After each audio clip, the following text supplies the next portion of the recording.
Bangladeshi cricketer पर 9 करोड़ लुटाकर देश के हिंदुओं की नजर में हीरो से विलन बने शाहरुख खान। केकेआर टीम के लिए मुस्तफिजुर रहमान को खरीदने वाले खान के देश भर में जलाए गए पुतले।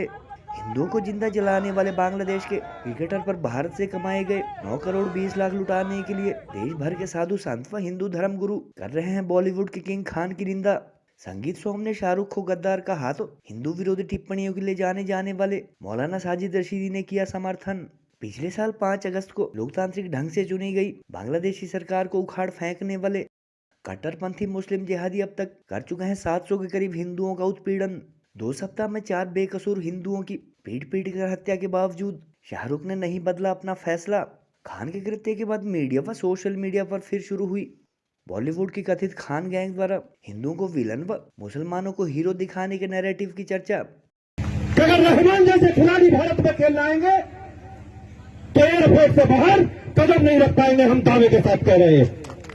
समझना चाहिए शाहरुख खान जैसे गद्दारों को कि जिस तरीके की गद्दारी आप देश के साथ कर रहे हैं, आपको यहां तक अगर आज पहुंचाया तो इस देश के लोगों ने पहुंचाया। आपको अगर पैसा मिलता है तो यहां के देश के लोगों से मिलता है, लेकिन आप उस पैसे से देश के साथ गद्दारी करते हैं। आप कभी पाकिस्तान को चंदा देने की बात करते हैं, कभी रहमान जैसे खिलाड़ियों को खरीदने की बात करते हैं। ये देश में अब नहीं चलेगा, इन गद्दारों की देश में कोई जगह नहीं रहेगी, ये मैं कहना चाहता हूं। आईपीएल बना किसके लिए था? आईपीएल बना था सनातनियों को प्रमोट करने के लिए, हिंदुस्तानियों को प्रमोट करने के लिए।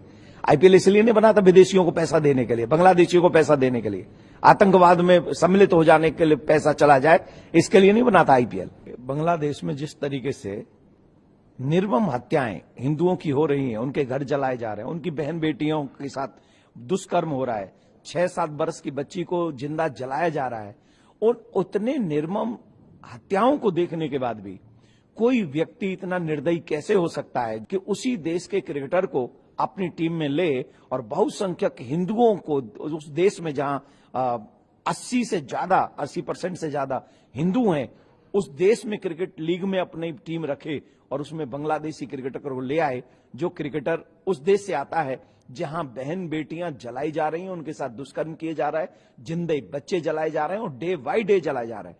तुम थे क्या? तुम एक सीरियल में काम करते थे, छोटा सा काम, 500,000 रुपए पर डे पे काम करते थे। आज उस देश ने तुम्हें इतना प्यार दिया, और तुमने सिर्फ एक तुम्हारे समुदाय ने नहीं दिया, हिंदू समाज ने भी बहुत ढेर सारा प्यार दिया। उसका फलस्वरूप क्या है? इस देश का ऋण कैसे चुकाओगे? ऐसे चुकाओगे? बांग्लादेश ठीक है, निंदा करो, अच्छी बात है, इंसानियत के नाते कोई कहीं भी मरता है, हमें उसकी निंदा करनी चाहिए। लेकिन मेरे घर में आग लगी है, हमारा घर जल रहा है, हम नफरत से कुड़ रहे हैं, उस पर कोई बात नहीं कर रहा है, इसलिए बांग्लादेश जाए भाड़ में। लेकिन मैं मुसलमानों से आह्वान जरूर करना चाहता हूँ, जहाँ भी ये आतंकवादी लोग मिले जो आपसे कहें वंदे मातरम बोलो, इनको जूते से मारो, डंडे से मारो, हथियार लेके मारो, क्योंकि ये सेल्फ डिफेंस का कानून हमारे संविधान में है। आपके ऊपर अगर कोई हमला करे उसको जान से भी मार दो, आप मर्डरिस्ट नहीं कहलाओगे। शाहरुख खान ने अगर एक खिलाड़ी को खरीद लिया, खिलाड़ी होता है, उसके लिए सरहदें नहीं होती। खिलाड़ी के लिए जैसे एक्टर के लिए सरहदें नहीं होती, खिलाड़ी के लिए भी सरहदें नहीं होती। आपके पेट में दर्द क्यों है? ये वो देवकीनंदन ठाकुर हैं जिन्होंने दिल्ली के अंदर धर्म संसद की, और वहाँ जितने भी हिंदू धर्मगुरु हैं इनके साथ ये भी इन्होंने मुसलमानों को बोला मलेच्छ, विधर्मी, मुसलमानों को बाइकाट करो, इनसे सामान ना लो, इनको दुकान किराए पर ना दो, मकान किराए पर ना दो, सब्जी वालों को पकड़ो, रेडी वालों को पकड़ो, मुसलमान है तो पूछ कर सब्जी लो। ये बात करेगा शाहरुख खान की? क्या उनको इस बात की जानकारी नहीं है कि बांग्लादेश में हिंदुओं के ऊपर अत्याचार हो रहा है? अगर इसकी जानकारी उनके पास नहीं है तब भी अफसोस की बात है, और अगर उनको इस बात की जानकारी है कि बांग्लादेश में हिंदुओं के ऊपर अत्याचार हो रहे हैं और फिर वो वहां के प्लेयर को खरीदते हैं, उससे ज्यादा अफसोसनाक है। मुझे लगता है कि शाहरुख खान को देशवासियों से माफी मांगनी चाहिए।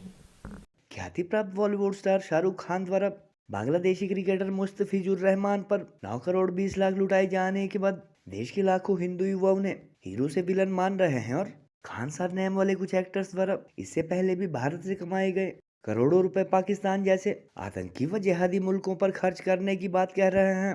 शाहरुख खान द्वारा केकेआर के लिए मुस्तफिजुर रहमान को खरीदे जाने के खिलाफ कल से देश के विभिन्न हिस्सों में हिंदू संगठन प्रदर्शन कर रहे हैं और उनके पुतले भी जलाए जा रहे हैं।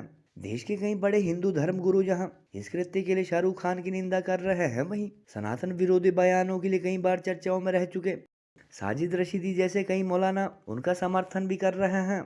भाजपा नेता संगीत सोम ने तो बांग्लादेशी क्रिकेटर खरीदने के लिए शाहरुख खान को गद्दार तक कह दिया और कई लोग सोशल मीडिया पर मुस्तफिजुर रहमान के आईपीएल खेलने के दौरान पिटाई की भी बात कह रहे हैं।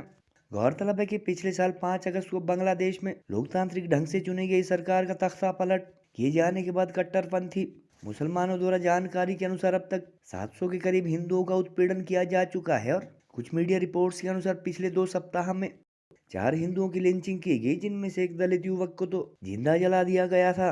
देश में बड़े पैमाने पर विरोध के बावजूद शाहरुख खान द्वारा अपना फैसला न बदलने जाने के बाद इस बात की भी चर्चा हो रही है कि खान सरनेम वाले कई एक्टर भारत तथा हिंदू दर्शकों के दम पर की जाने वाली कमाई में से करोड़ों पाकिस्तान जैसे देश विरोधी अथवा जिहादी मुल्कों को भी पहुंचाते हैं।